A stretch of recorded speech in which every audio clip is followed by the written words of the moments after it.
Hello everyone, welcome to our YouTube channel. This is Vikas Kumar on my YouTube platform Agriverse Education. Friends, this video is our 8th lecture of our ongoing series on government scheme. And today we are going to discuss about the Prime Minister Employment Generation Program. This scheme is very much needed for the exam perspective, especially for agricultural students, because recently last year there some module of animal husbandry, fisheries, poultry and piggery farming was added in PMEGP. So let's see what was the scheme and what are the guidelines and other features. So let's move to the first slide. सबसे पहले discuss कर लेते हैं कि PMEGP scheme prime minister's employment generation programme कौन सी year में आया था. It was launched in August 2008 and it is a type of a credit linked subsidy programme. इस प्रोग्राम में क्या होगा कि आपको जो आपका प्रोजेक्ट कॉस्ट होगा, आप कोई नया सेटअप करना चाह रहे हैं, नया कोई बिजनेस शुरू करना चाह रहे हैं, तो उसके लिए आपको लोन दिया जाएगा जिसमें क्रेडिट लिंक्ड सब्सिडी होगी. सब्सिडी आपका अप टू 35% आपको सब्सिडी मिलती है इसमें. तो पहली चीज़ तो ये, और इसको लॉन्च किया गया था by merging the two existing ongoing schemes. First one was prime minister रोजगार योजना PMRY and rural employment generation programme REGP. तो यहाँ पे जो हम बात कर रहे हैं PMGP के बारे में, ये आपका रूरल प्लस अर्बन दोनों एरिया के लिए ये एलिजिबल है. जो वहाँ के रहने वाले हैं, अगर वो कोई नया एंटरप्राइज शुरू कर रहे हैं, नया यूनिट शुरू कर रहे हैं, तो वो लोग इस स्कीम में अप्लाई कर सकते हैं. और इस स्कीम को 2 साल पहले 5 साल के लिए एक्सटेंड कर दिया गया अप टू 2025 to 26 का जो फिस्कल ईयर है. मिनिस्ट्री ऑफ MSME इसका एडमिनिस्ट्रेशन करती है और इम्प्लीमेंटेशन इसका KVIC जो कि khadi and village industries commission, जो कि मिनिस्ट्री ऑफ MSME के अंदर ही आती है KVIC. तो नेशनल लेवल पे इम्प्लीमेंटिंग एजेंसी KVIC है. स्टेट लेवल पे state directories of KVIC, KVIBs, DICs, उद्यम मित्रास इम्पेरियल अंडर राजीव गांधी उद्यम मित्रा योजना, RGUMY, Panchayati Raj institutions and other NGOs.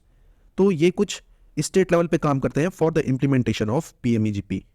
Other agencies की बात करें, जो आपके बैंक फाइनेंशियल इंस्टीट्यूशन है, लाइक आपका शेड्यूल कमर्शियल बैंक है, नॉन शेड्यूल कमर्शियल बैंक है, तो ये कुछ फाइनेंशियल बैंक्स हैं. इसके अलावा department of women and child development and Nehru युवा केंद्र संगठन, the army wife welfare association of India and Panchayati Raj institution. तो ये अदर इंस्टीट्यूट्स हैं जो इस स्कीम को इम्प्लीमेंट करती है. स्कीम का मेन फोकस क्या है? मेन फोकस है to generate the self employment in rural as well as in urban area. और बेसिकली जो हमारा जो माइग्रेशन होता है जो गांव से अधिकतर, उसको रोकने के लिए इस स्कीम को लाया गया था, ताकि जो अनएम्प्लॉयड यूथ है, जो वहाँ की वीमेंस हैं जो अनएम्प्लॉयड हैं या रूरल पुअर्स हैं, वो अपना नया स्टार्टअप शुरू करके अपनी अर्निंग जो अपने हाउस होल्ड पर्पज़ के लिए उनका जो अर्निंग है वो स्टार्ट कर पाए. अब बात करते हैं इसकी एलिजिबिलिटी क्राइटेरिया क्या क्या है. What are the conditions for PMEGP for setting up of new enterprise.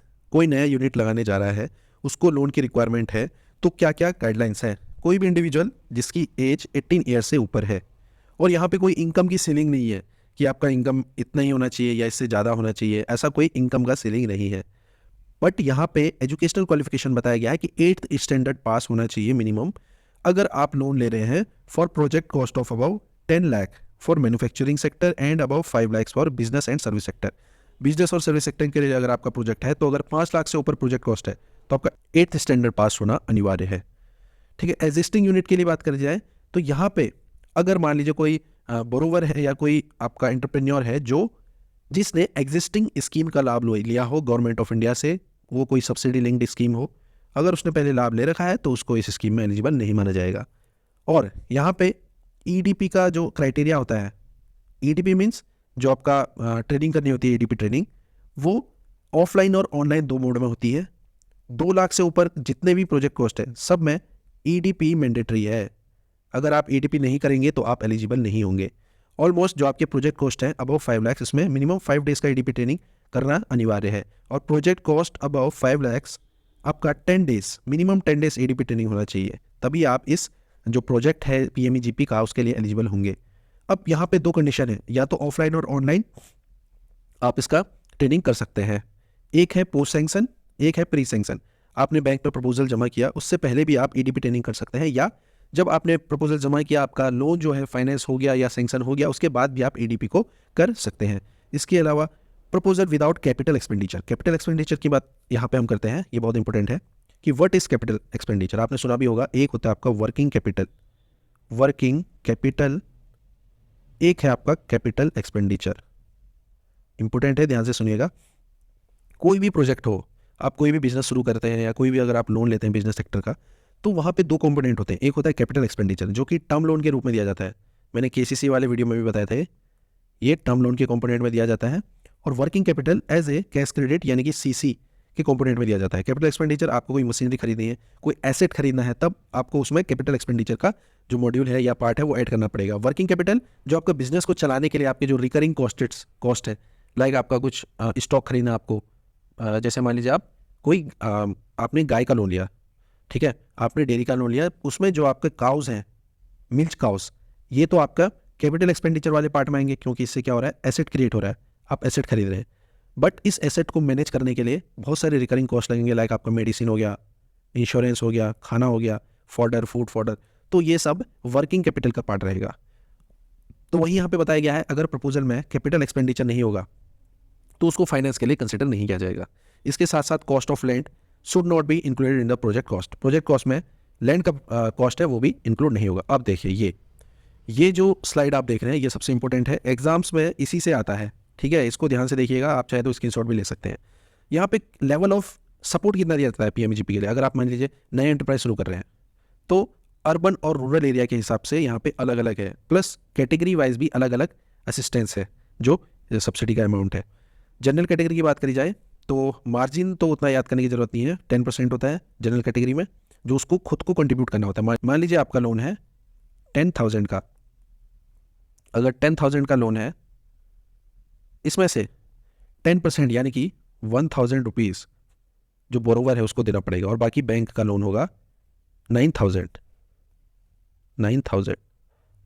होगा बैंक लोन, और 1,000 बेनिफिशियरी का कंट्रीब्यूशन। तो ये होता है मार्जिन का मतलब। अर्बन एरिया में 15% सब्सिडी मिलती है और रूरल एरिया में 25% सब्सिडी फॉर जनरल कैटेगरी। अब आता है स्पेशल केसेस में, और इसी से क्वेश्चन आता है, SC ST OBC, minorities, women, ex serviceman, person with disability, north eastern region, hill area, border area, यहाँ के जितने भी कैंडिडेट्स हैं, जितने भी आपके बोरोवर हैं या बेनिफिशियरी हैं, उन सबको कंट्रीब्यूशन देना पड़ेगा ओनली 5% का मार्जिन है। प्लस अर्बन एरिया के लिए 25% की सब्सिडी है और रूरल एरिया के लिए 35% की सब्सिडी है, जो कि मैक्सिमम है इस स्कीम में।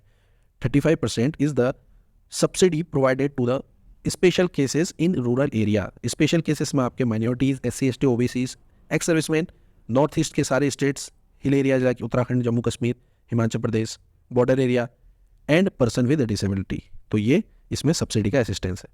अब मैंने बताया था कि जो PMEGP है ये दो यूनिट के लिए दिया जाता है, एक तो है न्यू यूनिट, एक है ओल्ड यूनिट यानी कि एग्जिस्टिंग। ओल्ड और एग्जिस्टिंग कहने का मतलब ये कि जो पहला लोन था, पहला फाइनेंस जो हुआ था वो भी PMGP स्कीम में हुआ था, वो लोन खत्म होने के बाद जब वो दोबारा अप्लाई करेगा तो एग्जिस्टिंग वाली कंडीशन अप्लाई होंगी, ठीक है। तो एग्जिस्टिंग वाले में क्या क्या होना चाहिए कि उसका जो पुराना लोन है वो कम से कम 3 साल हो जाना चाहिए, उसको 3 साल से ज़्यादा अगर हो गया है तो वो नए लोन के लिए अप्लाई कर सकता है। तो उस केस में बेनिफिशियरी को कंट्रीब्यूशन देना होगा 10% और सब्सिडी इसमें मिलेगा 15%, बट यहाँ पे 20% इन नॉर्थ ईस्टर्न स्टेट और हिल स्टेट के लिए थोड़ा ज़्यादा है, 5% ज़्यादा।